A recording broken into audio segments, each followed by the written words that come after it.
récupéré par McKinney. Tente une passe qui est interceptée par Oliver. C'est contre Sam Oliver qui donne les devants voltigeurs. C'est 1-0. Toujours suivre le jeu avec les yeux alors qu'on nous donne la reprise là, pour le but de Oliver sur la séquence. Et Pédol qui avait tiré un petit peu sa présence parce qu'on l'a vu, le Woodward et Lapointe avaient déjà changé. Excellent lancé. Sans avertissement d'ailleurs aussi. Hein. Tente de se défaire de la couverture, ça mène au filet. Un tir bloqué par Coulomb. Retour dans l'enclave et c'est Rafano Mezansoa qui suit une transition rapide, mais on oublie quelquefois que derrière, ça se passe aussi. Attention, Jackson vers Oliver. Tir contre Sam Oliver. Un deuxième dans le match et c'est 2-0. Oui, bien, il a la touche aujourd'hui, Sam Oliver. Et là, il a passé, en fait, comme je le disais depuis le début du match, je sens pas Coulomb totalement en contrôle de tout ce qu'il fait. La rondelle qui vient passer entre son bras et son plastron. C'est exactement le genre de but qu'un gardien ne veut pas donner. Donc, excellente passe. Et aussi, sur le déplacement, Coulomb s'attend à un lancer sur réception. Alors, il doit se réajuster. Raté de peu. Bourgault, en point de patinoire, remet vers Bourg. Attention, devant le filet. Tir contre. Quel but facile pour Jordan Toini. 2-1. L'exécution, là, tout est allé très rapidement dans le fond de la zone là, du côté des voltigeurs. On s'est mis à... C'est pas pour rien là, que cette offensive-là peut faire payer le prix à tout moment là, depuis le début de la saison. Et là, on a créé du surnombre. On parlait tantôt de jouer dans des situations de 5 contre 4 et tout ça. Lamoureux, territoire central, on a fait dévier. C'est récupéré par Dumont. Oliver seul devant, tir contre Sam Oliver qui complète son tour du chapeau et c'est 3-1. C'est son troisième tir du match. Troisième lancé. Un troisième but. Steve Barclay a bien fait de l'envoyer sur cette première vague-là. On va voir la séquence. Elle est bien travaillée. Elle est bien planifiée. Parce qu'elle part de la relance. On a juste besoin de toucher, de faire cette petite déviation sur le long de la rampe. On utilise. Tout à l'heure sur le site de la LHMQ Morin.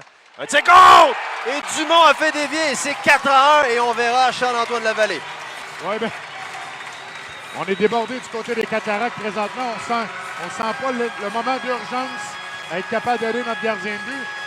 Personne qui est marqué. On n'a pas de 1 contre 1 d'homme à homme là, dans la zone là, du côté des Cataractes. Donc, et le hockey se change, se modifie, mais on a de plus en plus ça. On va juste tout simplement... C'est Charon qui va s'amener avec Dumont. Possibilité 2 contre 1. Charon vers Dumont. Tir contre Charles Antoine Dumont. But marquant d'infériorité numérique et c'est le 20e de la saison de Dumont. Oui, bien, tout sourire aux voltigeurs aujourd'hui. Bien appuyé, Dumont a bien suivi le jeu. Du côté d'Édouard Charon, on est venu bloquer la rondelle. Saisi par Bourgault, va remettre vers Dubé. Dubé devant, tir de Bourque. Quel arrêt de Goubi. Retour toujours libre et c'est Goubi qui aura le dernier mot. Il a été brillamment appuyé par Jackson aussi derrière lui. Et puis... Par Dumont qui va s'amener, possibilité de 3 contre 1. Dumont entre avec Morin. Dirige un tir bloqué par la vallée. Retour dans l'enclave et c'est Morin qui s'est fait barrer la porte. Une passe qui est ratée, c'est Bourque qui s'est amené rapidement chez les voltigeurs, mais c'est récupéré par Goubi. Un tir contre. Et Xavier Bourgault qui va marquer dans un filet désert. Goubi qui a bien voulu intervenir, peut-être aurait-il dû conserver le disque, mais... Malheureusement, la distance où il était, il ne pouvait conserver le disque. Ça aurait été une punition pour... On va le voir, là. À la distance où il était rendu, s'il immobilisait la rondelle, là, il avait une punition pour avoir retardé la partie. Donc, il se devait d'essayer ça. Peut-être que son choix... Katz, Torini, le long de la ligne bleue. Envoie vers Bourgault.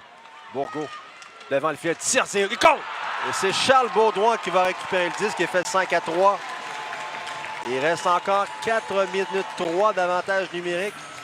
Bien, c'est ce qu'on a parlé précédemment, c'est que les voltigeurs ne devaient pas tomber dans l'excès d'arrogance ou de prendre de mauvaises punitions. Malheureusement, on n'est pas tombé dans l'arrogance.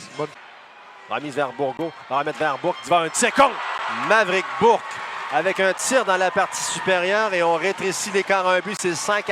Je venais de te pointer, Bourque abandonné seul au monde à la Tom Hanks là, sur le coin du point de mise au jeu et à cette place-là, il est comme dans son bureau. On a créé un surnombre d'un côté de la patine. De sortir la rondelle du coin, attention, tir de Bourque rate la cible.